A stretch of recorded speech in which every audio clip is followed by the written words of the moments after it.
10 of Gender and Women's Studies at the University of Arizona and is currently the Associate Dean of the College of Social and Behavioral Sciences there. She also holds affiliate appointments in history, anthropology, and Latin American studies. Her book, Somebody's Children, The Politics of Transnational and Transracial Adoption, is forthcoming from Duke University Press. She's also the author of Reproducing Empire, Race, Sex, Science, and U.S. Imperialism in Puerto Rico, and co-editor with Diane Marr of International Adoption, Global Inequalities, and the Circulation of Children. Her talk today is titled Guatemalan Family Values, Christian Right, International Adoption, and the Transnationalization of the Culture. Thank you. I haven't done anything yet. You can applaud if you like the talk. I think I'll hesitate because I see some people walking in. There's lots of seats up front.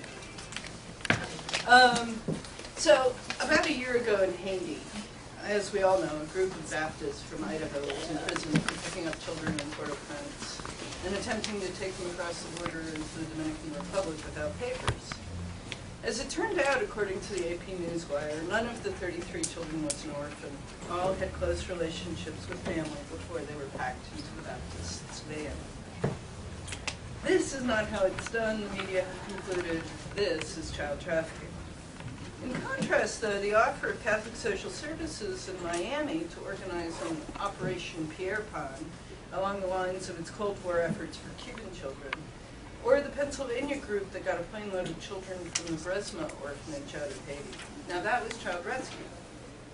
Of course, the key thing that differentiated the Pennsylvania group from the Baptists is that in those first days after the earthquake, there was virtually no functioning government in Haiti to declare the action illegal or demand the children's papers. And because the group included Governor Ed Rendell, who was brought on the trip because he had friends in the Obama administration who could help with visa problems. Further, as U.S. newspapers engaged in a frankly infuriating conversation about whether people chose to give their children to the Baptists or to orphanages, I kept wondering what happened to our feminist critique of this language of choice and coercion. In the context of what desperation, what opportunities for health care, self-sufficiency, education, housing, and relief from hunger in the context of widespread food shortage in Haiti, even before the earthquake,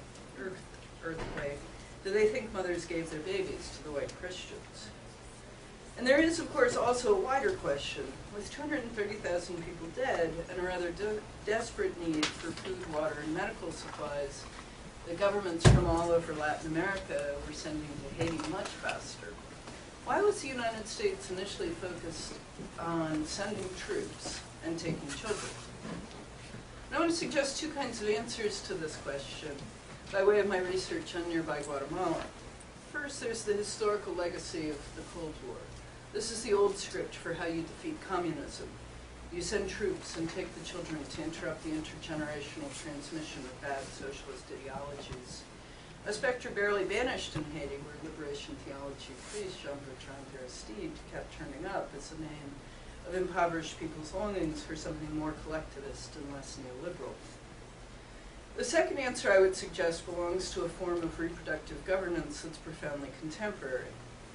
The globalization of US-originated culture wars over adoption, abortion, and homosexuality has inaugurated a fierce new world where the Christian right is deploying ideologies of family, church, NGOs, and what I want to call rights light in the service of saving children and fighting for their right to grow up and be prosperous in the context of rapacious free market fundamentalism, which often means in practice taking them away from their impoverished mothers. This last is the formation I want to show you in action in this talk. And in making this argument, I'm following the brilliant feminist anthropologists Lynn Morgan and Liz Roberts, who suggest that reproductive governance in Latin America has been transformed after the International Conference on Population and Development in Cairo in 1994 from a dominant idiom of overpopulation to a language of rights. In this new paradigm, though, rights are a fairly impoverished concept, mapped onto markets with consumers and producers, and owned at least as much by the political right, which so abhorred the movement for human rights in the Cold War, as by progressive liberalism or the left. If If the notion of reproductive rights and human rights in the 70s had constituted a kind of demand on the state for justice, fairness, and freedom from violence and coercion, by the 80s, reproductive rights were transformed almost beyond recognition into a struggle between the right to life and the right to choose. As Ricky Salinger has pointed out, this was a logical outgrowth of a feminist shift to the language of choice. The only possible context in which a right to choose between abortion, adoption, or raising a child makes sense is a paradigm of consumerism. The right to select freely among variously enticing but essentially equivalent things, what we might call, after the 2007 film, the Juno narrative. I don't actually know any women who felt at any point in their lives they could exercise some free choice for a preference between adoption, abortion, or raising a child in the way one opts for cheesecake rather than chocolate cake off the menu. These choices are, on the contrary, ferociously constrained by material circumstances, ideologies of what constitutes a family, and the place women are in their lifespans. Journalist Michelle Goldberg, who writes about feminist and Christian right politics in a book called Means of Reproduction, offers a chronological narrative of the transition from population control to this weak notion of rights. She analyzes the rise of the U.S.-based evangelical Christianity in Central America and globally, focusing, for example, on abortion bans in Nicaragua and El Salvador, where, with no exception in abortion law to save the life of the mother, routine treatment for miscarriage has to wait until the fetus has no more signs of life before life-saving treatment for the mother can begin. In the 1990s, Goldberg points out two important shifts were underway. Feminists took over the population establishment, its foundations and NGOs, advocating women's empowerment, economic power, and access to contraception, rather than demographic goals, coercion, and seeing women as contraceptive acceptors or refusers.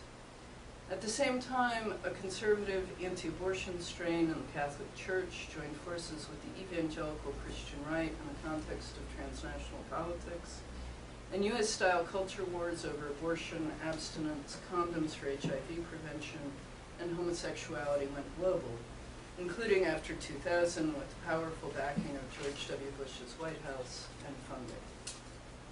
Goldberg points, too, to the emergence in the secular right of new demographic discourses, or rather old eugenics stories dressed up in new clothes, embodied in films like Demographic Winter that raise alarms about birth rates below replacement levels in Europe, and nearly so in the United States. To the white nativist right, this is the most concrete example of the danger of feminism and fertility control. As Pat Buchanan put it in the title of his book, it is the death of the West, how dying populations and immigrant invasions imperil our country and civilization. Feminists argue in contrast that it is the absence of support for working mothers that mark the root cause of this demographic shift, that whether declining fertility rates among African Americans and native-born white people in the U.S. and European Union are a good thing or a bad thing, they can be attributed to a work culture hostile to mothers, but in this political and economic moment, such arguments have found less purchase. Goldberg's account gets a lot of important parts of this story on the table. This is the backdrop against which transnational adoption is being debated. When Governor Ed Rendell and the Obama administration decided to offer support to the Pennsylvania group, they were joining a Christian right effort that put a politics about single mothers into motion as a transnational politic.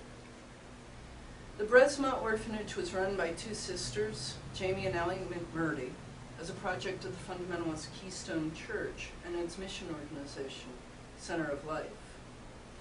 When Jamie McMurdy told a Pittsburgh area magazine how she got children, she spoke about persuading impoverished mothers to relinquish them. Usually that's how we get orphans. The fathers leave, said McMurdy. Sometimes parents die or are too sick, but usually it's because the fathers leave and want nothing to do with the kids anymore.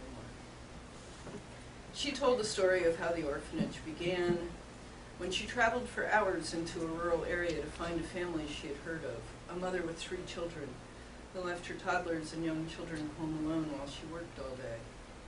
The father had left the family and taken up with another woman, and McMurdy